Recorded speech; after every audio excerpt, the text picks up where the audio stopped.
7, 6, 5, 4, 3, 2, 1. You crazy mother. What is up, everybody? My name is Dane Thompson, and you're watching Burndown. Alright, well, in this episode, what I'd like to do is I'm just going to do kind of a quick recap on how my weekend went, because it was not fruitful, to say the least. I just struggled, and it was one of those downhill struggles. Like, I felt like I stood in the ditch while I was just digging the hole, getting shorter, until I buried myself for the most part. So it was like in the mid-hundreds. It's false. No way. All week. Well, not mid-hundreds. That would be way too hot. I would be completely melted. But the low hundreds, I want to say like 103, 101 to 103 or something like that. Both days. I started Friday afternoon.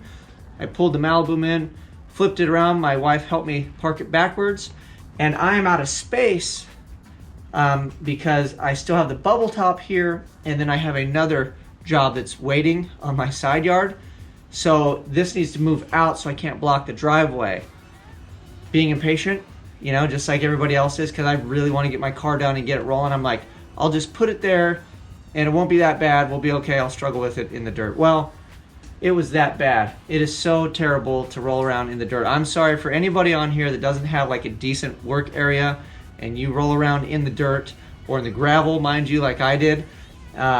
And it just makes it that much more miserable when you're on your knees and rolling around on your back and stuff. So I just struggled to get that 9-inch stuck underneath that car. So basically what I did was jack the car up, pulled the 10-inch out. I already had the 9-inch housing cut down. I think I showed you guys that in an episode. And then I just found center points on both rear housings, lined them up, and then I just took measurements and essentially cut all the brackets off of the 10 bolt and welded them on the 9-inch. And then for the top two trailing arms, on the 10 bolt, it's actually like a stamped channel with some big rubber like bushings, I guess if you will, on either end to hold it in. It's a factory triangulated 4-link for the most part under my car. Well, the offset is a lot higher on the 9-inch because of where the pinion and ring gear, it's more like on the side, so it offsets the differential more in the car, which isn't good for trying to land those two top arms. I'll show you guys in a minute on the pumpkin. So I have like 2 clean tabs and then 2 just like big monster tabs. So my main concern was those 2 top bars. I just set them at the same degree because I had the rear end all under the car, and then I had it the pinion angle set, and then I figured the one bar, wherever I landed that, as long as the other bar is at the same degree, they're going to be pretty close in height. So that was kind of how I did it. Obviously, it was done on the side of my house in the dirt. So any of you rear end specialists, off-road guys, magic makers, whatever, you can feel free to comment, I guess. I just had a really awesome, looks like I made a super fan, Johnny P, something like that. He was wreaking a little havoc on my Power Glide builds and basically was like, you're terrible. I understand you want to do it yourself. Here, let's just, I got your attention, we'll just go ahead and give him a shout out. So, he wasn't too excited that I didn't do the end clearance. This is from Jimmy P, by the way. So thank you for this, Jimmy P. One of the most critical clearances is the end play. You don't have time to check it, ? The governor you put in the governor support needs to be left out. If you don't have time to do it right, when are you ever going to find time to redo it? ? I understand the desire to do your own work, but making videos that give half-assed instructions or bad instructions just causes people headaches and wasted money. So this is my formal apology to anybody that followed my series and took it literal and missed the whole front half where I said I'm not a transmission professional, and I basically wouldn't pay me to build transmissions, not at all. So if you take my stuff verbatim, and it sounds like I know exactly like I'm a transmission guru, sorry. And if you screw your own transmission up, sorry about that too. But on a bright note and a side note, Mr. Jimmy P, I don't really care. And that's why I said that in the video, and that's why I put it together. And it's an entertainment channel, so it's mainly meant to inspire a guy, not teach him how to do it. It doesn't, it was a DIY for me. It wasn't like, hey, I'm going to teach you how to do this. And I clearly stated I have no idea what I'm doing. But I'll tell you what, this is what I'm betting, because I'm a betting man, that it might take a crap this time, and then I might pull it out and mess with some stuff because, again, I don't know what I'm doing, and it might take a crap again, and then maybe possibly at that point I might be at the same dollar value I would have been had I bought that transmission. Granted, yes, it would have worked the whole time, but had something happen to that transmission, we'd really be in the hole, and I still wouldn't know anything about transmissions. So at this point, from the dollar value of the transmission, I would roughly estimate that I can go through it if I had to spend the same amount of money 3 times.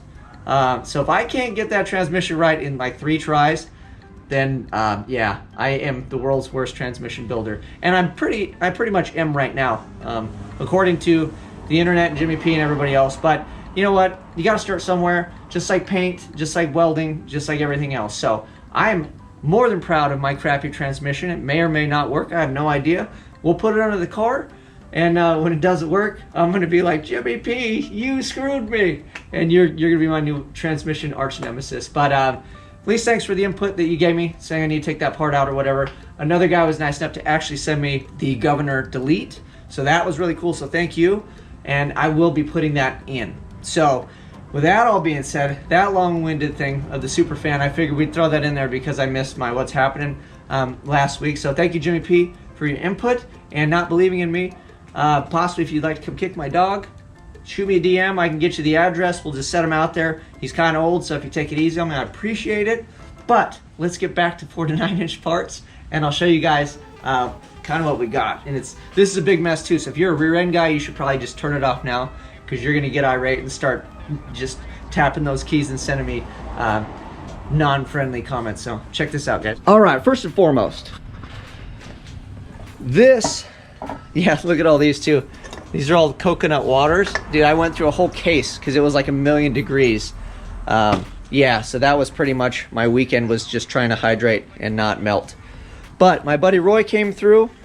So these are some drum brakes off an older 9-inch, and then I took it over to my buddy Rich Machine and Tool, and he had to open these centers up because on the older drums, the center section is a little smaller.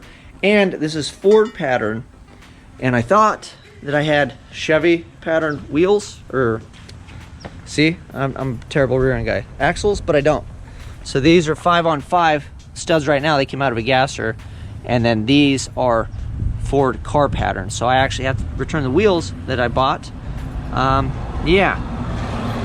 So here's the 10-bolt where I cut all the mounts and everything off of.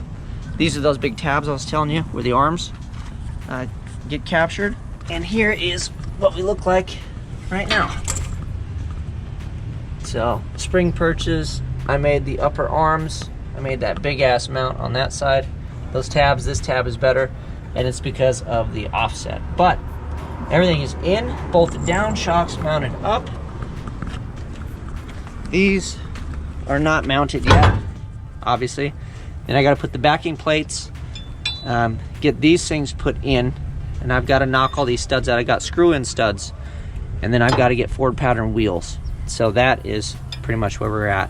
Then at some point I'll probably take this to my buddy's house, throw it on a lift and rattle can, all that stuff, or just let it rust. So that is my long-winded recap on pretty much where I'm at. I was pretty miserable all weekend. That doesn't make for good filming, because if you get on there and you're like a Debbie Downer, nobody wants to watch it. Plus it's really boring, and then you're just gonna watch me struggle and sweat and kind of cry. I think I cried maybe a little bit, once or twice.